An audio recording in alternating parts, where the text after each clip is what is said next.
Live from ASU, ASU-TV News starts now with breaking news. On the phone last night with Coach Freeze, and he had indicated that he did the interview with Ole Miss.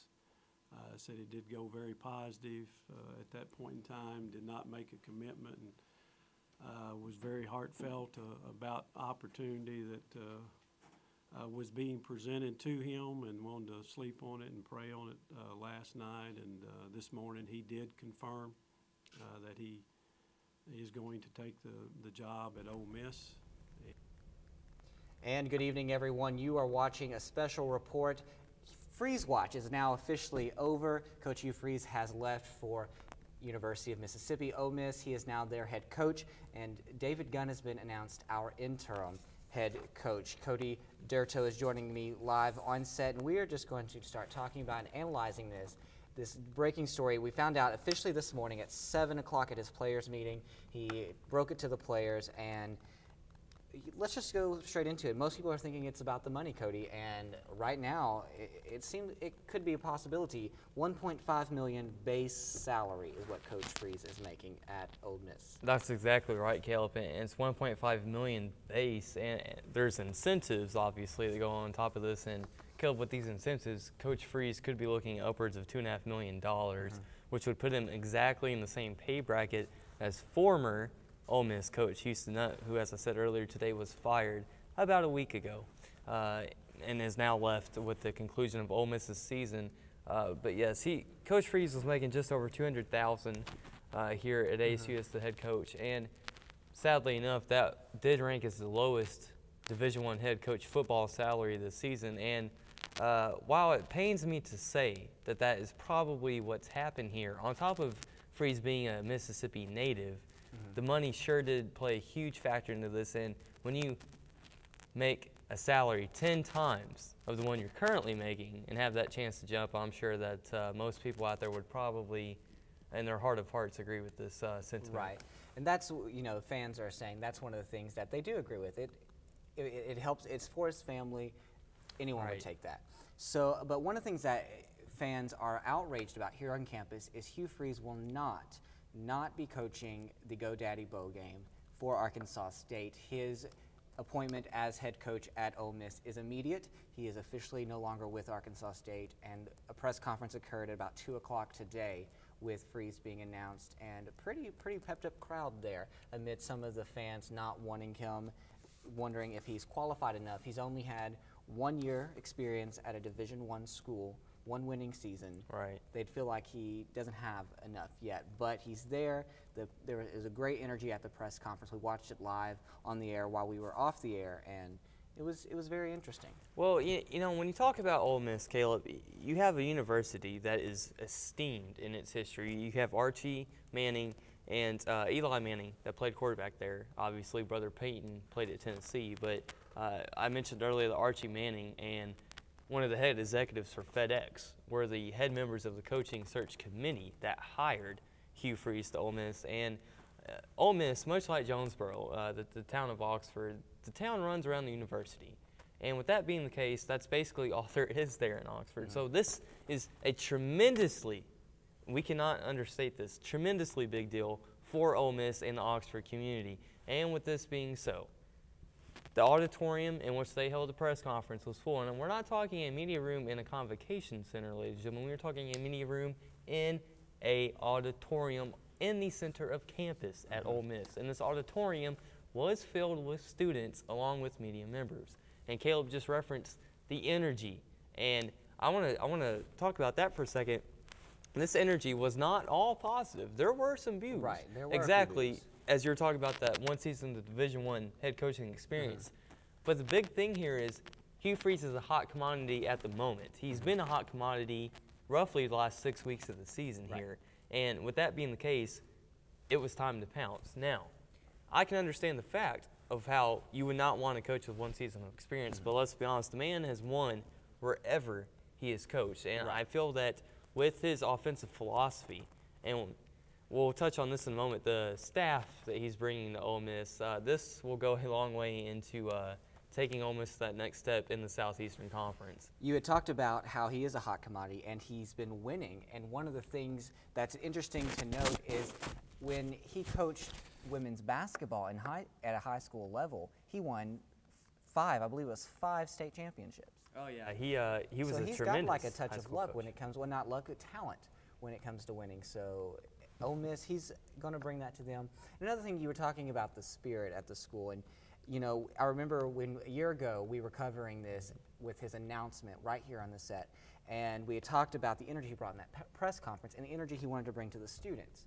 And I don't want to diss Arkansas State students. I love you guys, Not at all. but the energy wasn't there. We tried, and we had low attendance. The last game, Troy, and I'm going to get off my soapbox here in a minute, but the last game at Troy, 10,000 people. Exactly, and that was a outright conference title clinching game. You know, if we had lost that game and Western Kentucky had won theirs, we would have tied. Now, technically would have been the outright champions because we would have had the better overall record, but that's not in the eyes of the conference. So we have not had a game that big in Jonesboro, well, in 25 years, in my opinion, but at least since Jonesboro and ASU won the the conference title in 2005 for the New Orleans Bowl. Right. But if we look at that with a microscope, we have given that title away due to NCAA sanctions and ASU's self-penalizing that came earlier last season toward the second half of last semester. And so with that being the case, the Jonesboro community, you know, we had the second and third largest crowds in school history for the Memphis and UCA game. And myself working in the athletics department and those of us even here in the radio and TV field feel like, man, this is going to be a fantastic start. We're going to have the house packed every game. And ladies and gentlemen, that was simply not the case. Not at all. Jonesboro really dropped the ball on this one. And regardless of what you may say about the salary and the Southeastern Conference compared to the Sun Belt, whatever that may be, having a stadium in which you only pack 12,000 people as compared to Ole Miss where you're looking at upwards of 40 or 50,000 people, that plays a big deal, especially when you go on the road in the Southeastern Conference. You're going to be playing in stadiums like Alabama, looking at 70,000 people, Auburn, 65,000, University of Arkansas, 65,000. Right. And with that being the case, Hugh Freeze, whether or not he succeeds as Ole Miss, if he does the job Houston Nutt did plus a half, if he can get them to 500, he'll be a hot commodity in 2 to 3 years' time for another coaching position. That will surely open. And it's just, I will say this before we move on. GoDaddy Bowl is coming up. Buy your tickets now, fans. We did drop the ball. It's time to pick it back up before we know who the new head coach is. Let's support Coach David Gunn right now. He is the interim coach, and that moves on to our next topic. We have his official statement he made at the press conference today. Take a listen.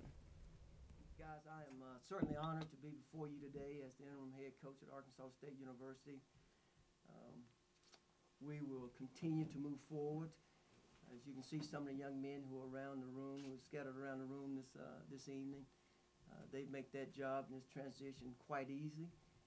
The seniors that we have, we will certainly count on them to provide leadership for us and to continue to lead our football team in the direction in which we have traveled thus far. As Dr. Lee has already mentioned, our objective is very simple. We want to go to Mobile and we want to win. And we want to continue with the recruiting process that we have begun. We have 17 commits. We feel comfortable in maintaining those commitments. I know many of them will have questions. We have already been on the phone with some of those guys and their parents, reassuring them that everything is still okay at Arkansas State. We certainly want to give honor and tribute to Coach Freeze and the outstanding job that he has done this year. But quickly, it's time for us to move forward, and that's what we will do, and we'll begin doing that today. Thank you, Doctor. All right, and that was new coach David Gunn. He is interim until the search process is complete. We'll talk more about the search process in a minute. But now the attention is on Gunn. He is going to be coaching at the GoDaddy Bowl. The fans are going to have to get behind this guy because he has been given kind of a tough situation right now. Well, there's no doubt about that, Caleb. And everybody needs to remember each school that plays in a bowl game, and that's 70 schools, 35 bowls, is given a certain ticket allotment by the bowl to be sold through that university's box office. In ASU's example, the Convocation Center. And now with David Gunn being named the interim head coach for the GoDaddy.com Bowl in Mobile, he has a full plate that cannot be understated, just like everything else. We need to mention maybe 5 or 6 plates here with the amount of responsibility he has at this point in time. And on top of that, ladies and gentlemen, we will be playing Northern Illinois, the MAC champions. And I just want to stress the fact that Northern Illinois is just outside the top 25, as is ASU, and is possibly the best opponent we could have drawn in this bowl situation. Their offense is dynamic, explosive. There are not enough superlative to correctly describe the strength of Northern Illinois' offense and their coaching staff.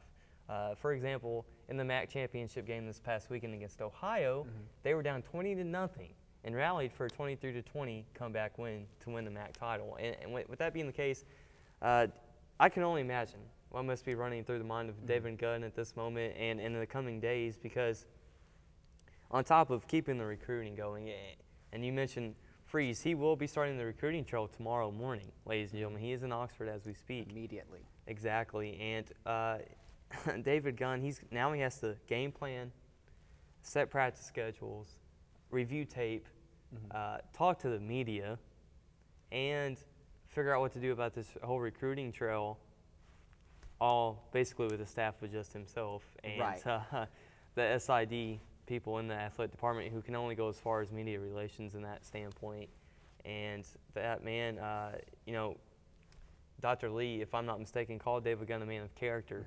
And I feel personally strong enough to support that statement myself, because this is not an easy undertaking. One can basically appoint this to starting your own business with no staff and trying to do so on a multinational level. That's the kind of level that we're talking here with the responsibility that David Gunn has inherited. Right, and if you don't know, when we talk about by himself, Coach Freeze is taking quite a few coaches with him. Yes, sir, he is. 4 of them, from what I understand. Yes, sir, he is taking Lane Kiffin, who was a recent hire in this last season, defensive coordinator Dave Womack, who is probably the biggest subtraction besides Freeze himself. If any of you fans remember last season, ASU had the top-ranked offense in the Sun Belt last year, as they did this season. Last season, we had the dead last-ranked defense in the Sun Belt. This season, they've gone all the way to tops in the conference. And with that being the case, you can only imagine the schemes and the confidence, really. And I want to really stress this point, the confidence factor that these players have gained throughout the year and through the offseason this last season that has now been stripped of them by this tremendous decision. Also, Coach Allen and Coach Harris will be departing A-State to head to Oxford, Mississippi with Ole Miss. So you've got 4 coaches out of a staff of about 8. And from my understanding, graduate assistants will fill these positions for A-State in the bowl game. And that's a dynamic all on its own to watch. I cannot begin to state the frenzy that would be if ASU did pull off a bowl victory with basically an entire team of graduate assistants at the helm. I think that's something interesting to watch. He, in the press conference, Gunn said that the caliber of the grad assistants are great, but at the same time, they're still learning. They're learning the ins and outs of college football, and if we pull this out, and I'm going to say we probably will pull out a win at the GoDaddy, I think the players now feel like they have something to prove. I'd agree. Because they no longer have Freeze. And I think it's going to, stuff movies are made of. Let's be real. Well, there's a movie called The Blind Side. We've already got one movie about a coach that we've had. I think maybe a good title for this one could be The Redemption, maybe? Maybe. I think that would work. Okay, so obviously now we are in the search for a new head coach. Gunn is the interim coach right now, so we are going to beginning tomorrow searching for a new head coach. Bill Carr and his firm have been hired on by the university to start the search. They are the ones that helped us search for John Brady, who, if I'm not mistaken, came from LSU. Yes, sir, he did. I know my sports. But anyway, I know my sports news, let me put that way. But we have a video of some of the search criteria that they are looking for and the priorities that it's going to come to when finding a new head coach. Take a look. Additionally, as we move forward and look for candidates, I will rely on experts in the profession. I will have dialogue with individuals out there, ADs, former ADs, coaches, who I consider to be experts in values and opinions that I have great respect for. I will continue to go out and seek nominations and recommendations from people, and that has already started and started sometime yesterday as far as people trying to make contact and submit names and those types of things. So the search is going to begin immediately for a new head football coach, and some names are being thrown around, and this one always makes me smile. Former Ole Miss head coach Houston Nutt is a name that some people, whether it's a joke or are serious, are throwing it around. He won 2 games at Ole Miss this past season. Interesting enough, a little tidbit of information, he was paid $1.38 million per win compared to Coach Freeze's $20 grand here. Yes, I was going to actually reference that stat myself, Caleb, but now that you say that, I do want to take that stat a little bit further. Now, we say per win. Both teams played 12 games, so you're looking at $20,000 for 10 wins. So if you have $200,000 for 12 games, you at home can do the math. As compared to Houston Nutt's roughly $2.7 million for the same amount of 12 games. So that stat's a little skewed, but does make a particular point. As far as to my knowledge, I have no real strong candidate in mind who will take over this job. I just have rumors. I do not think that Houston Nutt is a viable option for Arkansas State, especially with his recent history at Ole Miss and the way he left the University of Arkansas. Some of you may remember that. I would be turning my attention, if I was doing the searching, to coaches who have been offered jobs elsewhere and have turned them down. Now, the name Kevin Sumlin from Houston might come to mind. Take that one out, everybody. Houston blew a chance of playing a BCS Bowl this past weekend. But Larry Fedora of Southern Miss could be a possibility. He is getting offers from other schools as well. Rick Neuheisel from UCLA has been fired. Paul Wolf from Washington State has been fired. Those are guys that have gone to the bigger conferences, had some success, although Paul Wolf inherited a terribly bad program at Washington State and did begin to rebuild it, but kind of ran out of time in that situation. And so if I was the fans at home, forget the message boards, ladies and gentlemen. Go online, read about the coaches, follow ESPN, follow Fox Sports and Sports Illustrated, who in my opinion is still the most credible journalistic outlet for sports in today's day and age. And I think if you do that, you'll have a better sense, and obviously we'll have a better sense as our athletic department releases press releases, as we hear from the firm possibly on campus about who we're targeting. But there are tons of coaches out there, and I think there's more than 2 or 3 that would be ample enough in experience to be able to fill this position. Now let's talk about this search for a little bit, because we have not conducted an actual search since 2001, when Steve Roberts was, let's just call it like it is, when he was fired from here. He stepped down, but let's be real, if he wouldn't have stepped down, he would have been fired.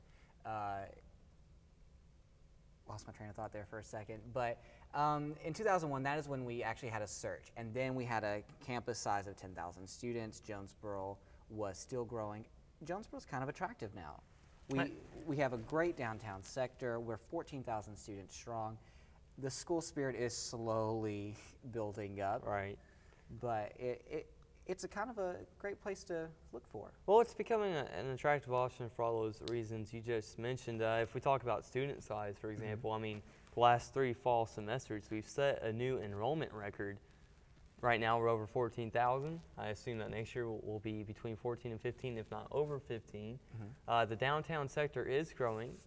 There's more arts, there's more entertainment, more outlets for people of the older age demographic, and when I say this, obviously I mean past the 21 age group, to go and have some fun after game day, before game day, during the week. It doesn't really matter.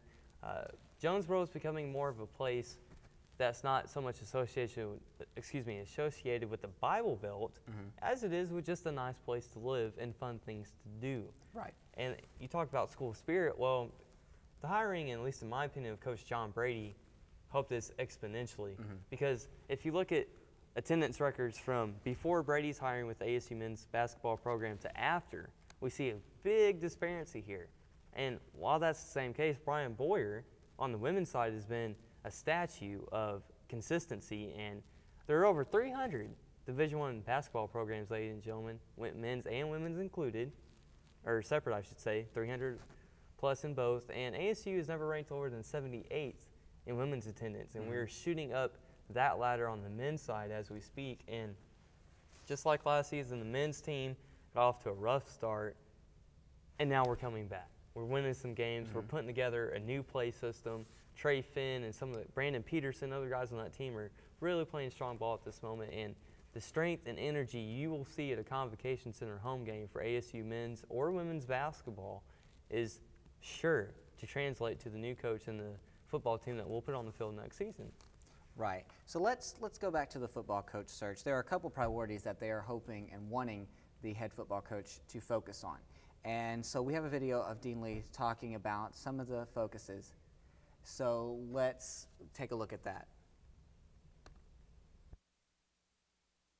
Some of the criteria that we'll look at in the new coach is obviously somebody that's a good fit for ASU. We want to win games. We want to win championships. We're all about championships. We're thrilled to death to be able to put a banner on that stadium. We're thrilled to death to hold that trophy high in the air this past Saturday, and we want to go to bowl games. And that expectation will not change from our side.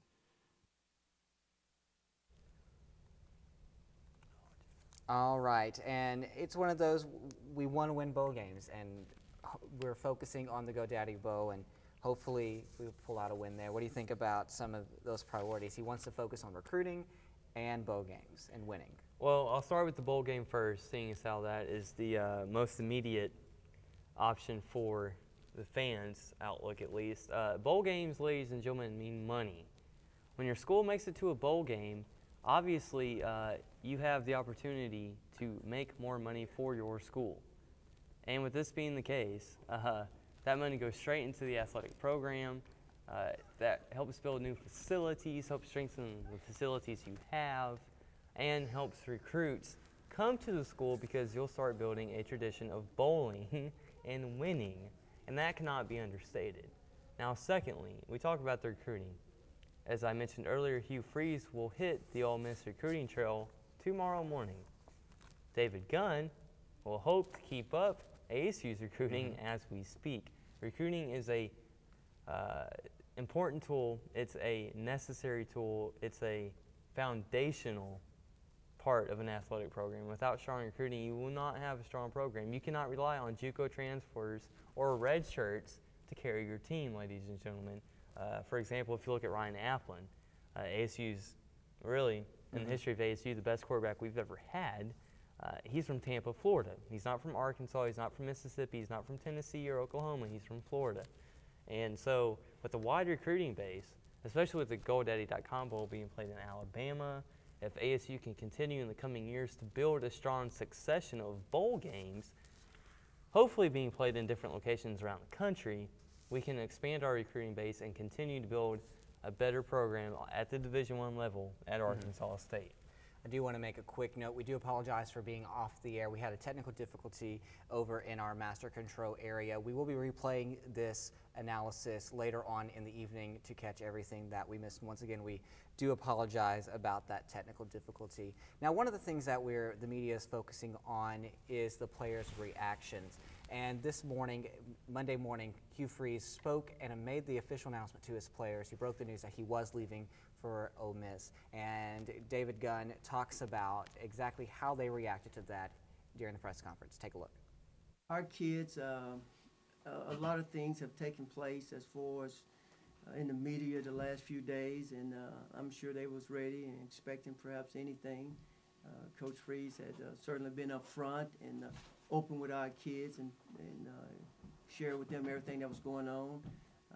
You know, he did not visit with anyone until after the season was completed, and so he shared with them this morning about what he had decided in a very quick fashion, interviewing them yesterday and having to make a decision by this morning, making a decision by this morning. But our young men handled it very well. They know change is a part of the business, and that you know, now we certainly want to continue to honor the job that he has done, but we must begin moving forward. So he's saying that the players, they were kind of expecting this. They're used to it when you're in this game. Coaches come, coaches go. They have been taking to Twitter, though, and let's take a look at some of the responses that they've been giving out on social media. We have some of those images ready to go, and this one is from Elroy Jetson 52. I'm not mad at you, Hugh Freeze, just glad that you have an opportunity to achieve your goals, and I'm proud to be able to say you are my coach. A lot of it, the support is that they're proud that he is stepping up, he's moving up, and he is increasing his portfolio. Let's take a look at some more. Hugh Freeze, love you, coach, and congrats to you. You will be greatly missed. Go out there and take the land. Let's take a look at another one. Shout out to Hugh Freeze on the Ole Miss job. So that is from Michael Orr. It's a positive reaction so far. Let's take a look at another one. I don't feel as if you did anything wrong, coach. Love you, and thanks for teaching us live, coming from Tom Castelaw of the football team. Let's move on to a few more. Now, some of my teammates don't want to play in the bowl game. Wow. And that one's from Dwayne Frampton, Yeah. if you don't mind me excusing No, me there, go Caleb. right ahead. Frampton has been the most active player to take to Twitter since roughly 2 days ago, Right. when the big headache of this whole scenario Yeah. started to really take shape. And, you know, we saw the Michael O'Hare tweet there. Obviously, Michael's coach in high school was Hugh Freeze there in Tennessee. And, you know, Frampton, ladies and gentlemen, is a senior. He's getting ready for his NFL prospects, and some of the things he's been saying on Twitter, for example, that last tweet, are interesting to watch because of the severity of what he's saying and how NFL teams might view that. Now, you saw a tweet, there from Darius Dunaway a few moments ago. I've had Darius on my program a few times. Great guy off the field, as nice as can be. If you were to look at him outside of a football uniform, you'd probably think he was a teddy bear salesman. It's nice to see that the players are wishing their former coach well in his new career pursuits, but obviously I'm sure that Frampton's opinion on that tweet is shared by more than one or two players who may or may not be tweeting. This is definitely a blow, and it's the life of a Division I college athlete, let's be honest.